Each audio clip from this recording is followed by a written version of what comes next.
कहा कि भारत को बांग्लादेश के मामले में दखल देने की जरूरत नहीं है। सखावत हुसैन का कहना है कि 21वीं सदी में किसी दूसरे देश के मामलों में बाहर से बैठकर दखल देना आसान नहीं रह गया, लिहाजा बांग्लादेश को अकेला छोड़।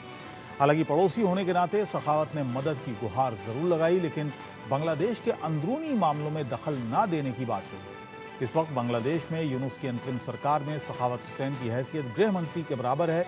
इस ओहदे पर होते हुए सखावत का ये बयान देना किसी गीदड़ भभकी से कम नहीं है, क्योंकि सखावत ने उस बयान को अभी 24 घंटे भी नहीं हुए हैं जिसमें उन्होंने हिंदुओं और अल्पसंख्यकों पर हो रहे अत्याचार पर माफी मांगी। दरअसल बांग्लादेश में लगातार हिंदुओं पर हो रहे अत्याचार को लेकर भारत समेत दुनिया भर के कई देशों से उनके हक में आवाजें उठने रही हैं।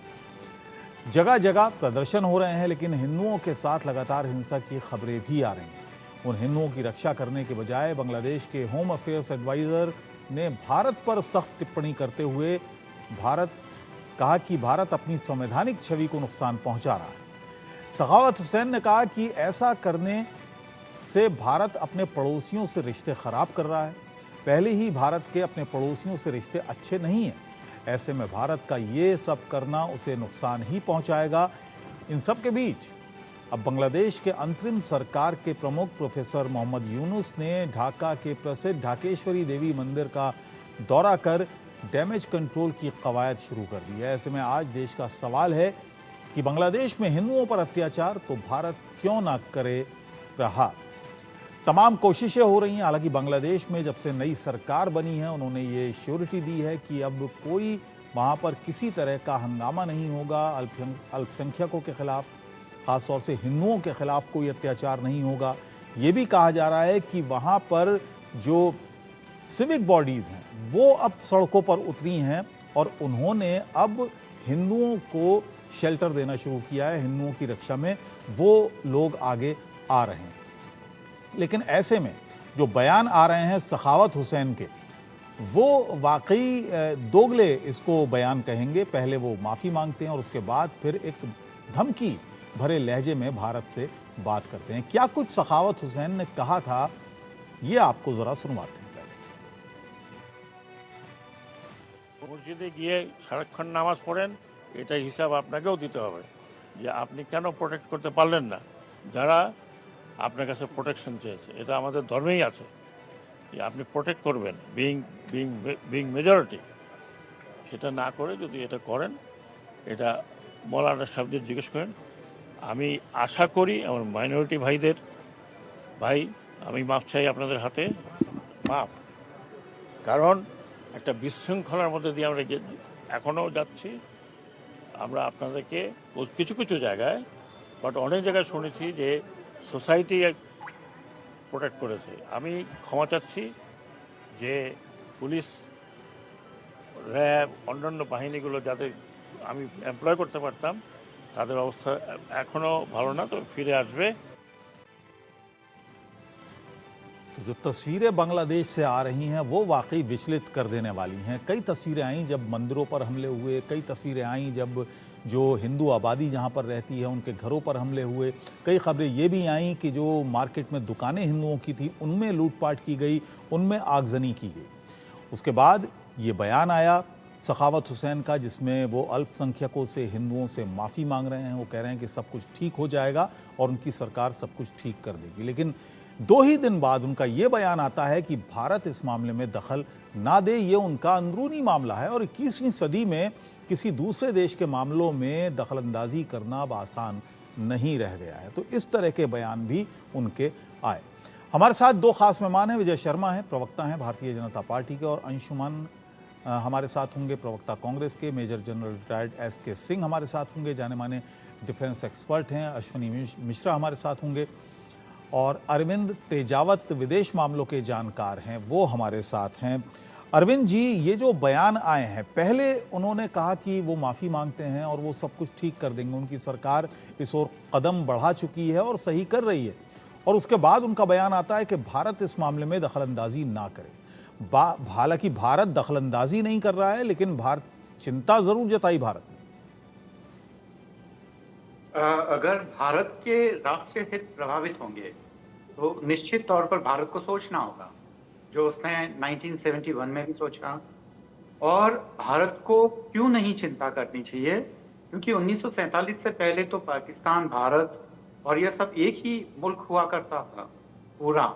जी। और बात यह है कि अगर पूरा साउदर्न एशिया, अगर जो साउदर्न पार्ट ऑफ एशिया अगर डिस्टर्ब होता है तो उसका असर भारत पे भी पड़ता है। तो भारत के अगर नेशन इंटरेस्ट अगर डिस्टर्ब होता है, और ये दरअसल अगर ये पूरा रीजन एक तरीके की राजनीति या एक तरीके की साझा चिंताओं से अगर वह रखता है, सबका रखता है, तो ये अच्छा है, क्योंकि एक तरीके की ऐसी पॉलिटिक्स होगी जो कि धर्म के परे होगी।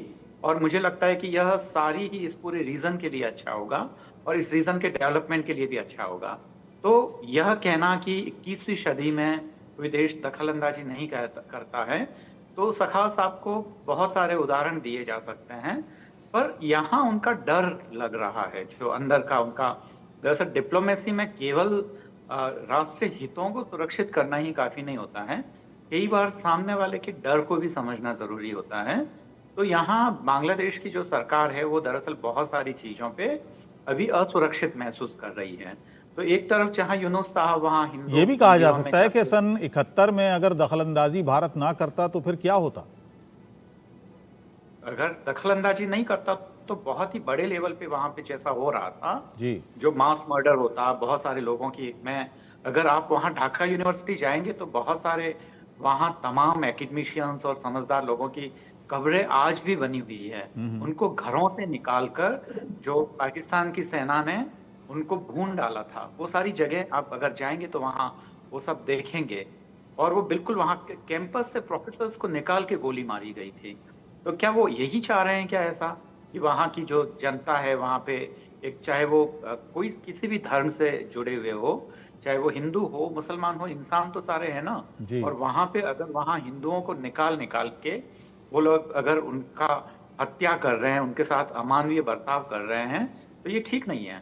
अभी तस्लीमा नसरीन जो वहाँ की जो साहित्यकारा हैं, उन्होंने भी चिंता जाहिर की है। बहुत सारे जो मुस्लिम जो थिंकर हैं उन्होंने भी वो चिंताएं जाहिर की है, बहुत सारी चीजें हैं। और खुद जो यूनुस साहब है वो हिंदू टेंपल में जाके यही संदेश देना चाह रहे हैं कि ये है। पर जहां तक दखलंदाजी की बात है, अगर भारत दखलंदाजी करता है, उसको मूलतः भारत सरकार कभी इस चीज को नहीं मानती ठीक कि है। वो दखलंदाजी एस के सिंह करता है। साहब, जो कुछ हो रहा है वहाँ पर, अगर हम शुरुआत से देखें, शेख हसीना का वहाँ से निकलना, इस्तीफ़ा देना, उनको वतन से निकाल देना, और क्योंकि भारत समर्थक वो मानी जाती हैं, उनके पिता भी भारत समर्थक माने जाते थे, और उसके बाद वहाँ पर हिंदुओं पर अत्याचार होना, मंदिरों को तोड़ना, लूटपाट करना, ये सब सारी चीज़ें किस ओर इशारा कर रही हैं, और भारत की जो चिंताएं हैं कहाँ तक वाजिब हैं, और कहाँ तक भारत दखलंदाजी कर सकता है।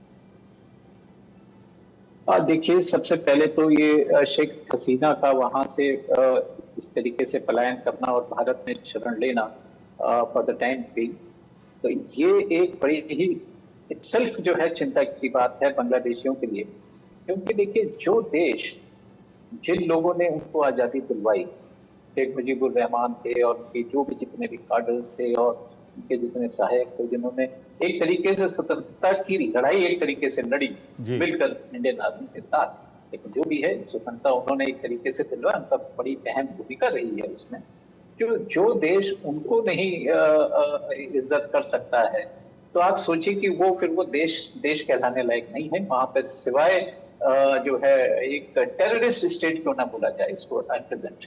अभी क्यों, मैं इस चीज का मैं थोड़ा सा एक्सप्लेन करना चाहूंगा कि देखिए, जो अभी प्रेजेंट प्राइम मिनिस्टर जो बनाए गए हैं, इंटेरिम प्राइम मिनिस्टर, इनका भी जो है कहीं ना कहीं अहमदाबाद से फंडामेंटलिस्ट ऑर्गेनाइजेशन से इनका लगाव है।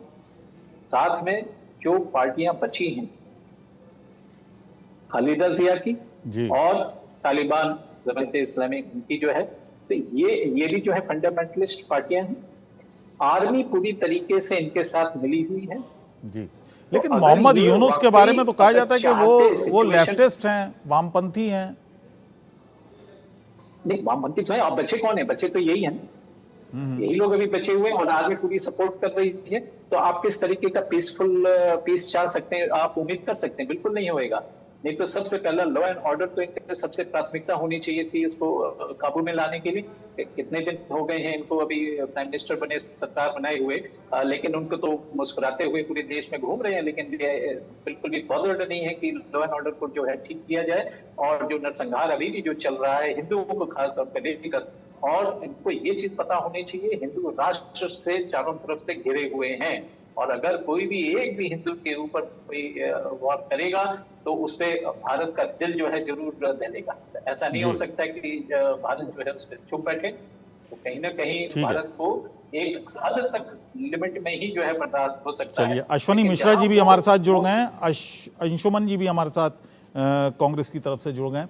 आप लोगों के पास भी आऊंगा, लेकिन एक बार फिर अपने दर्शकों को बता दें कि जो देश का सवाल है वो हम आज क्या उठा रहे हैं। पहला सवाल ये कि बांग्लादेश की अंतरिम सरकार के दोहरे बोल के पीछे आखिर कौन है। दूसरा सवाल कि क्या ढाकेश्वरी माता के मंदिर में मत्था टेककर यूनुस डैमेज कंट्रोल कर रहे हैं। तीसरा सवाल, चीन और पाकिस्तान के हाथ का खिलौना क्या बांग्लादेश बन गया और भारत के दखल का क्यों ये जो रोना है बांग्लादेश की तरफ से आ रहा है कि भारत दखल ना दे।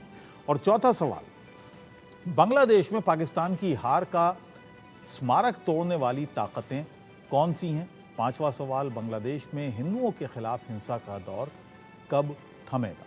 तो ये तमाम सवाल हम अपने पैनलिस्ट से पूछ रहे हैं देश के सवाल में। अश्वनी जी, एक खबर आई जो वाकई विचलित करने वाली है और वो तस्वीर के साथ आई है। वहाँ पर बांग्लादेश में कुछ तत्व ऐसे हैं जो अपने ही देश की आज़ादी के जो चिन्ह हैं वो मिटा रहे हैं। एक बड़ी पुरानी तस्वीर है और उसको एक सिंबल बनाया था, वहाँ पर बाकायदा वहाँ पर मूर्तियाँ लगाई गई थीं, प्रतिमाएं थीं, जिसमें मेजर जनरल अरोड़ा और मेजर पाकिस्तान के जो जनरल थे नियाजी, वो बैठकर साइन कर रहे हैं। जो सरेंडर के पेपर्स थे उस पर साइन कर रहे हैं और पीछे बहुत सारे फौजी खड़े हैं। वो बड़ी ऐतिहासिक तस्वीर है। उसको सिंबलाइज करके एक प्रतिमा की शक्ल दी गई थी, उसको तोड़ दिया गया। ये कितनी चिंताजनक बात है। जी, बांग्लादेश में इस समय जो माहौल है वो कहीं न कहीं बांग्लादेश को ईस्ट पाकिस्तान बनाने का प्रयास हो रहा है। जो हमने 1971 में किया था, कहीं न कहीं उसको रिवर्ट करने की कोशिश हो रही है कि कहीं न कहीं बांग्लादेश इतना अस्थिर हो जाए, स्थिर ना रहे कि एक तरीके से ईस्ट पाकिस्तान जैसा व्यवहार करे।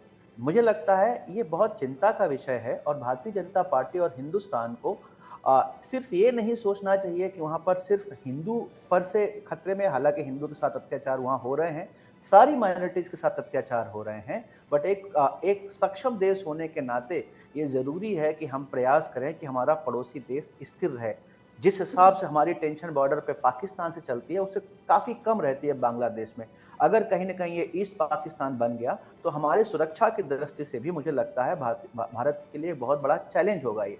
तो ये बहुत ज़रूरी है कि भारत प्रयास करे कि जो बांग्लादेश की सरकार है, बांग्लादेश में सरकार है, वो थोड़ी स्थिर हो, वहाँ पर सारे माइनॉरिटीज़ के राइट प्रोटेक्ट हों, वहाँ पर जो अराजक तत्व हैं, जो लोग डिस्टेबलाइज करना चाहते हैं बांग्लादेश के आवाम को, बांग्लादेश की सरकार को, उन पर कड़े से कड़े प्रहार किए जाएं, कड़े से कड़े निर्णय लिए जाएं। आप उदाहरण के तौर पे अमेरिका को देखें। अमेरिका इतना प्रबुद्ध राष्ट्र क्यों कहलाता है?